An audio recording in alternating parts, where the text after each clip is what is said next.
नमस्कार दोस्तों, आज डेट है 3 जून 2020। आइए आज के इंपॉर्टेंट करंट अफेयर को डिस्कस कर लेते हैं। और हमारा सबसे पहला क्वेश्चन है, भारत के पश्चिमी भाग यानी पश्चिमी तट पर किस तूफान के टकराने की संभावना है।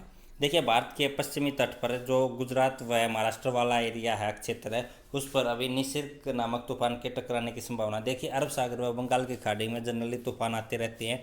कुछ दिन पहले ही आपने सुना होगा एम्फन तूफान के बारे में। किस तूफान के बारे में? एम्फन।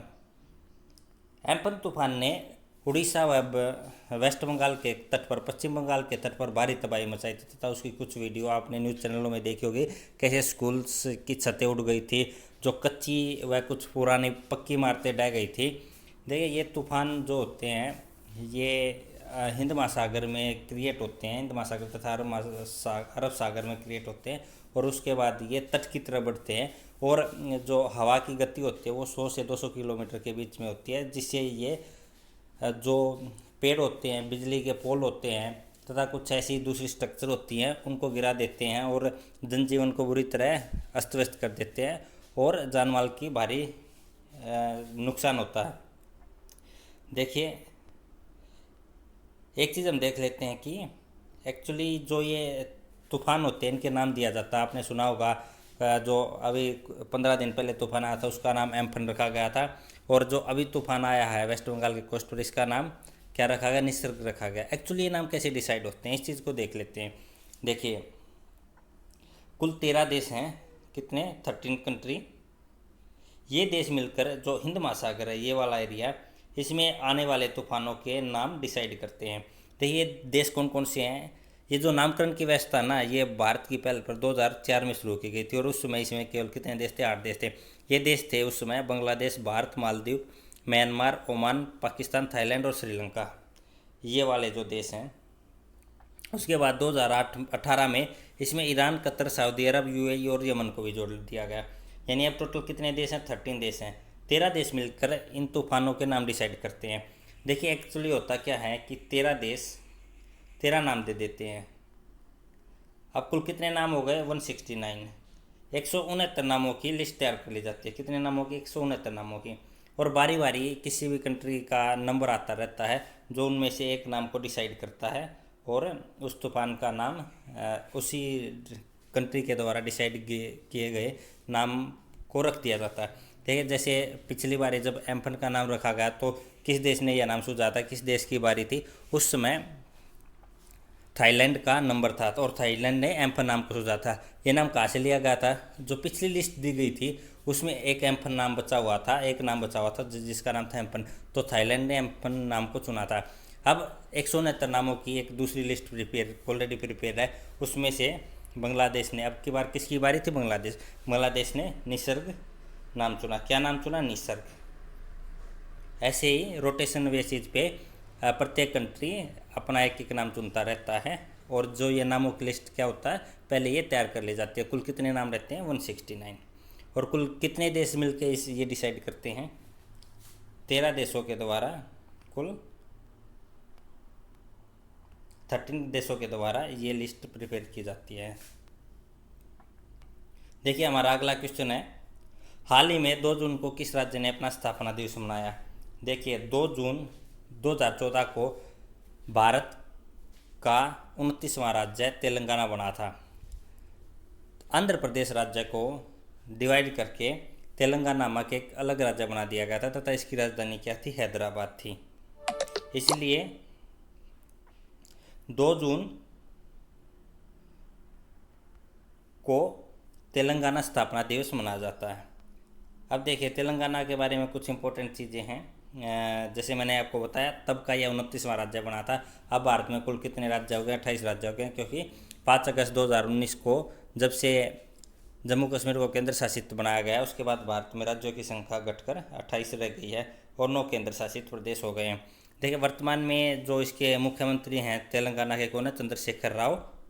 और राज्यपाल कौन है? तमिलिसई सौंदरराजन। कैपिटल क्या है तेलंगाना की? हैदराबाद। उसके बाद देखिए, कल भी हमने डिस्कस किया था कि काफ़ी बार ये पूछ लिया जाता कौन सा स्टेट कब बना था और यह कौन से नंबर का स्टेट था। इसको आज दोबारा हम डिस्कस कर लेते हैं ताकि आपको आपके माइंड में परमानेंटली सेट हो जाए। देखिए, 1956 में राज्य पुनर्गठन अधिनियम को पारित कराया गया। उस समय टोटल 14 राज्य हमारे देश में थे। कितने थे? 14 स्टेट। उसके बाद देखिए 1960 में 15वां राज्य गुजरात बना। 1963 में 16वां राज्य नागालैंड बना तथा 1966 में 17वां राज्य हरियाणा बना। 1971 में 18वां राज्य हिमाचल प्रदेश बना और 1972 में 3 राज्य बने, मेघालय 19वां, मणिपुर 20 और त्रिपुरा 21वां। और 1975 में सिक्किम 22वां राज्य बना। उसके बाद देखिए 23वां स्टेट मिजोरम 1987 में बना, 24वां अरुणाचल प्रदेश भी 1987 में बना और गोवा भी 1987 में 25वां राज्य बना। देखिए हाल ही फिलहाल हमने कल ही डिस्कस किया था, 30 मई को गोवा स्थापना दिवस मनाया जाता है। कितने मई को? 30 मई को।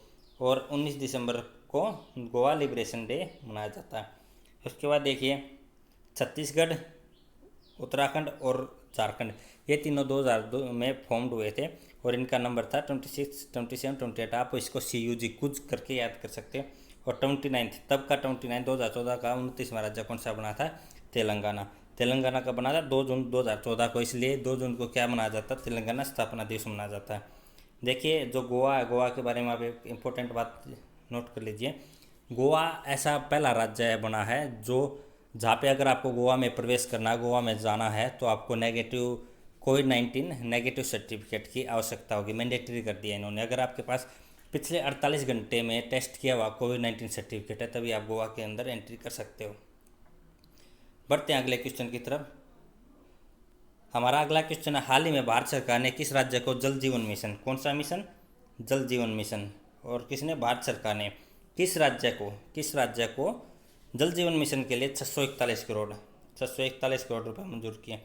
देखिए छत्तीसगढ़ राज्य के लिए अभी ये 641 करोड़ रुपए मंजूर किए गए हैं। देखिए सबसे हमारे लिए जानना जरूरी है कि जल जीवन विकास मिशन क्या है।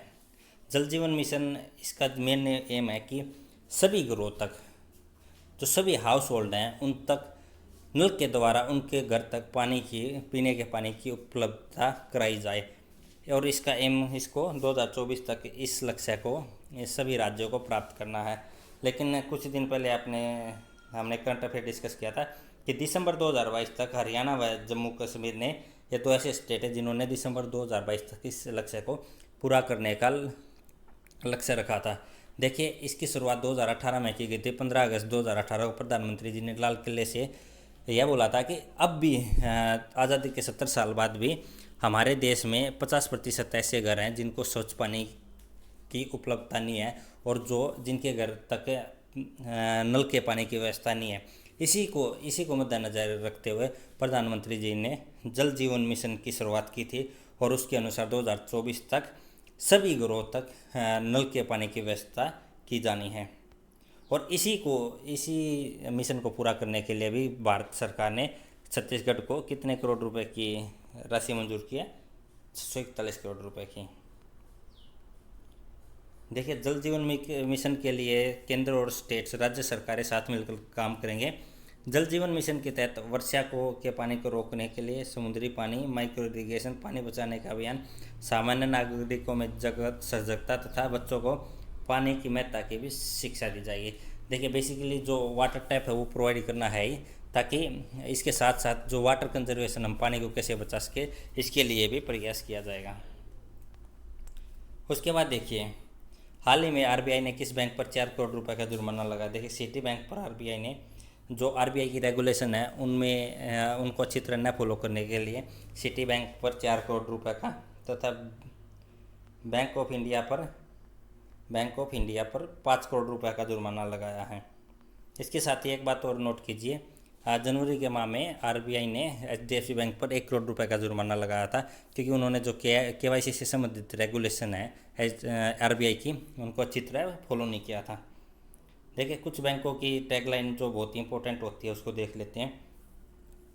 SBI का हेडक्वार्टर मुंबई में है और इनकी टैगलाइन है बहुत सारी, जिनमें से कुछ हैं, pure banking nothing else, with you all the way, A bank of the common man, the bank of every Indian and the nation bank owners. उसके बाद देखिए येस बैंक की देखिए, येस बैंक भी कल ही हमने इससे संबंधित करंट अफेयर को डिस्कस किया था कि येस बैंक ने डिश टीवी में, किसमें, डिश टीवी में 25% की हिस्सेदारी खरीद ली है, इसलिए ये कल न्यूज़ में था। येस बैंक किया हेडक्वार्टर मुंबई में और इनकी टैगलाइन है एक्सपीरियंस और एक्सपर्टीज। कोटक बैंक का देखिए हेडक्वार्टर मुंबई में, let's make money simple. And HDFC bank की हेडक्वार्टर मुंबई में और इनकी जो टैगलाइन है काफ़ी इंपॉर्टेंट है और ये है वी अंडरस्टैंड योर वर्ल्ड। देखिए उसके बाद नेक्स्ट क्वेश्चन है, हाल ही में किसे AESI aeronautical society of India का नया अध्यक्ष चुना गया। देखिए संजीव गुरेटिया जी को AESI का नया अध्यक्ष चुना गया है। देखिए ASI बेसिकली काम क्या करती है, the objective of the society are to promote the advancement and diffusion of the knowledge of aeronautical science and aircraft engineering and the elevation of the aeronautical profession. देखिए ये इंडिया में ना अकेला ऐसा फॉर्म है जिसमें ये सिविल व है मिलिट्री जो एविएशन सेक्टर से जुड़े हुए इंस्टीट्यूशन है वो साथ मिलकर बैठते हैं, अपना एक्सपीरियंस व जो नॉलेज है उसको शेयर करते हैं। और इस जो सोसाइटी का मेन काम क्या है, एरोनॉटिकल साइंस, एरोस्पेस व एविएशन जो इंडस्ट्री है इसमें कैसे प्रोफेशन को बढ़ाया जाए और जो नई तकनीकें हैं उनका विकास किया जाए। और अभी इसके नए अध्यक्ष किसको चुना गया, संजीव गोरेटिया जी। देखिए इसके साथ कुछ दूसरे ऑप्शन है, BR शर्मा जी किस लिए न्यूज़ में थे, क्योंकि इनको Jammu Kashmir state service public commission का अध्यक्ष चुना गया था। और मार्कोस ट्रायज अभी हाल फिलहाल न्यूज़ में थे क्योंकि इनको न्यू डेवलपमेंट बैंक, कौन सा बैंक, न्यू डेवलपमेंट बैंक या ब्रिक्स डेवलपमेंट बैंक भी इनको बोल लेते हैं, इसका अध्यक्ष किसे चुना गया अभी, मार्कोस ट्रायज को। बढ़ते हैं अगले क्वेश्चन की तरफ। देखिए USA में किस ऐसे की मौत के बाद प्रदर्शन शुरू हो गए।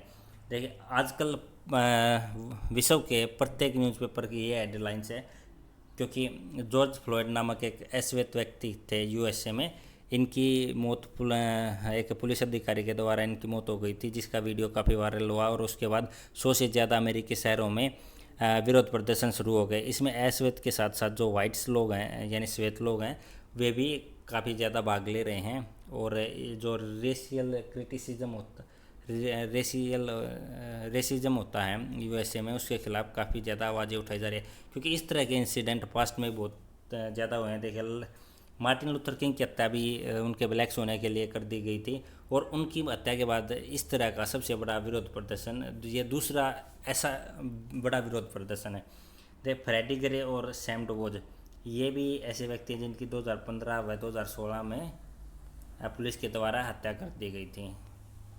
देखिए इसके साथ एक चीज़ और देखिए, जो यहाँ पे रेसिज्म है उसको ये जो न्यूज़पेपर की हेडलाइन है द गार्डियन की, ये अच्छी तरह शो करता है। The black American dying of COVID-19 at 3 time the rate of white people. देखिए अगर वाइट पीपल COVID-19 के कारण एक व्यक्ति मरता है तो ब्लैक्स 3 मर रहे हैं, इसलिए कहीं ना कहीं ये इस चीज़ को शो कर रहा है कि वहाँ पे जो COVID-19 से ट्रीटमेंट है उसमें भी इनके साथ भेदभाव किया जा रहा है ब्लैक्स के साथ। उसके बाद देखिए केरला की पहली महिला DGP किसे नियुक्त किया गया है, आर श्रीलेखा जी को केरला की पहली महिला DGP नियुक्त किया गया। देखिए जनरली DGP होता है डायरेक्टर जनरल ऑफ पुलिस, और एक इसको chief of the state police भी बोला जाता है, यानी ये जो पुलिस होती है किसी भी राज्य के उसका सबसे वरिष्ठ अधिकारी होता है। लेकिन एक DGP के साथ कुछ एडिशनल DGP भी हो सकते हैं और इसी तरह ये एडिशनल DGP हैं एक तरह से, इनकी रैंक DGP रहेगी लेकिन DGP के एक से ज़्यादा पद भी हो सकते हैं। और इनके पास फायर एंड रेस्क्यू डिपार्टमेंट रहेगा केरला में, फायर एंड रेस्क्यू, और ये ऐसी पहली महिला है जो DGP के पद तक केरला में जिनको पदोन्नत किया गया। उसके साथ देखिए अरुण सिंघल जी, इनको कल ही हमने न्यूज़ में डिस्कस किया था, इनको FSSAI किसका, food safety and security authority of India का अध्यक्ष नियुक्त किया गया। किसको, अरुण सिंघल जी को। हरिंद्र सक्सेना जी ये UPSC के अध्यक्ष हैं, यूनियन पब्लिक सर्विस कमीशन, और मनोज आहूजा जी को CBSE का अध्यक्ष चुना गया है। इसके साथ बढ़ते हैं अगले क्वेश्चन की तरफ। देखिए हाल ही में किसी BCCI ने खेल रत्न पुरस्कार के लिए नामित किया।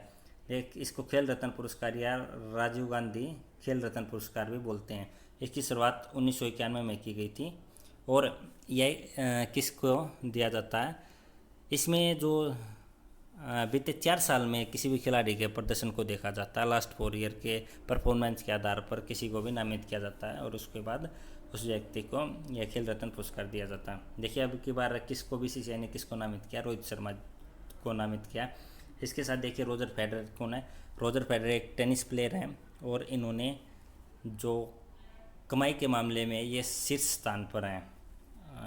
किसके अनुसार, फोर्ब्स एक पत्रिका, फोर्ब्स मैगजीन के अनुसार, फोर्ब्स मैगजीन ने एक लिस्ट जारी की, उसके अनुसार रोजर फेडरर फर्स्ट नंबर पर रहे किस मामले में, कमाई के मामले में। क्रिस्टियानो रोनाल्डो ये एक फुटबॉलर हैं, पुर्तगाल से आते हैं, ये सेकंड नंबर पर हैं। और विराट कोहली इकलौते भारतीय हैं जो इस मैगजीन की लिस्ट में हैं और ये कमाई के मामले में पूरे विश्व में 66वें नंबर पर हैं। कितने नंबर पे हैं, 66 नंबर पे हैं। इसके साथ हमारा यह वीडियो यहीं पे समाप्त होता है। थैंक